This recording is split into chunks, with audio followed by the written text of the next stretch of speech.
دیکھیں، اصل یہ ہے کہ شریعت کے بنیادی طور پر 5 اجزاء ہیں: اعتقادات، عبادات یعنی اعمال، اخلاقیات، معاملات اور معاشرات۔ آپ تقسیم کو تھوڑا سا مختصر کریں گے تو اجزاء 3 ہیں: اعتقادات، عبادات اور اخلاق۔ اب مزید آپ اس کا خلاصہ بیان کریں گے اور نہایت اختصار سے تقسیم کریں گے تو شریعت کے اجزاء 2 ہیں: عقائد اور اعمال۔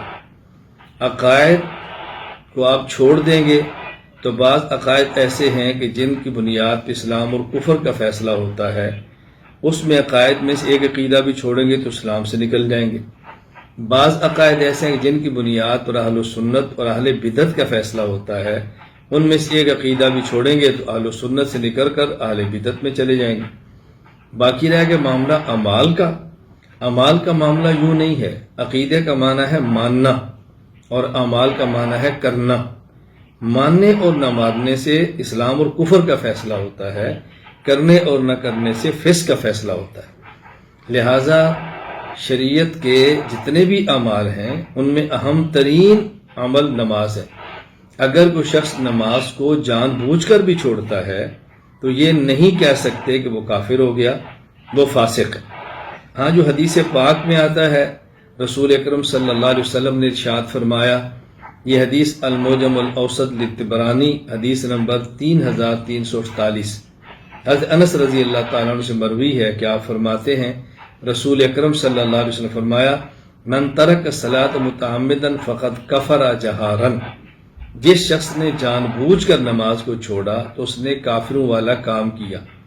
اصل میں ایک ہے حدیث کو پڑھنا اور ایک ہے حدیث پاک کو سمجھنا۔ پڑھنا کافی نہیں، سمجھنا بھی ضروری ہے۔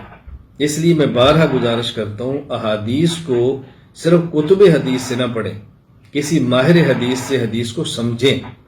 صرف لفاظ دیکھیں گے تو غلط فہمی کے اندر مبتلا ہو جائیں گے، تو معنی سمجھیں۔ اب اس کا معنی یہ نہیں کہ جس نے جان بوجھ کے نماز کو چھوڑا تو اس نے کفر کیا۔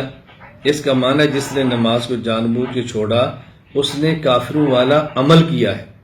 جس طرح ہم کہتے ہیں، یار یہ شراب پینا کافروں کا کام ہے، تم مسلمان ہو کر شراب پیتے ہو۔ یہ زنا کرنا کفار کا کام ہے، تم مسلمان ہو کر زنا کرتے ہو۔ تو اس لیے اب یہ کفار والے کام ہے جو مسلمان بھی کر لیتے ہیں۔ تو نبی کریم صلی اللہ علیہ وسلم یہ بات سمجھا رہے ہیں کہ جس نے نماز کو چھوڑا اس نے کافروں والا کام کیا ہے، یہ نہیں کہہ سکتے کہ اس نے کفر کیا ہے۔ یہاں مجھے ایک دلچسپ واقعہ یاد آیا۔ امام تاج الدین ابو النصر عبد الوہاب بن علی بن عبد الکافی السبکی رحمہ اللہ تعالی، جن کی وفات سن 771 ہجری میں، حضرت نے طبقات الشافعیہ الکبریٰ میں ایک واقعہ بہت پیارا نقل کیا ہے۔ حضرت امام احمد بن حنبل رحمہ اللہ نے فرمایا کہ جو جان بوجھ کے نماز چھوڑتا ہے وہ کافر ہے۔ حضرت امام شافعی رحمۃ اللہ علیہ نے امام احمد بن حنبل رحمہ اللہ سے پوچھا، اچھا جس نے جان بوجھ کے نماز چھوڑی وہ کافر ہو گیا، تو اب اس کے مسلمان ہونے کا طریقہ کیا ہے؟ امام احمد بن حنبل فرمانے لگے، اس کا طریقہ یہ ہے کہ کلمہ پڑھے اور مسلمان ہو جائے۔ حضرت امام شافعی نے فرمایا، کلمہ تو وہ پہلے ہی پڑھتا، اس نے کلمہ چھوڑا تو نہیں ہے۔ یا تو کلمہ چھوڑ دیتا، آپ کہتے کلمہ پڑھو مسلمان ہو، کلمہ تو پڑھ رہا ہے۔ حضرت امام احمد بن حنبل فرمانے لگے وہ نماز پڑھے۔ تو حضرت امام شافعی نے فرمایا جب نماز چھوڑ کے کافر ہو گیا ہے، اب وہ کل نماز پڑھے گا تو کافر کا تو عمل قبول ہی نہیں ہوتا، تو کیسے مسلمان ہوگا؟ حضرت امام احمد بن حنبل رحمہ اللہ جیسا امام، ان کے بارے میں آتا ہے فنقطع احمد وسکت، امام احمد بن حنبل خاموش ہو گئے اور امام شافعی کی دلیل کا کوئی جواب نہیں دے سکے۔ اب ظاہر ہے کتنی پیاری بات کی ہے۔ یہ حضرت امام شافعی امام احمد کے درمیان ایک مناظرہ تھا۔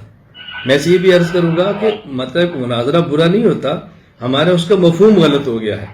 تو آپس میں تکلم کرنا، خیر کی نیت سے ایک دوسرے کو بات سمجھانا، دلائل کو پیش کرنا، تو اس لیے جان بوجھ کر نماز چھوڑنا بہت بڑا جرم ہے، یہ کفار کا کام ہے، لیکن اس سے آدمی کافر نہیں ہوتا۔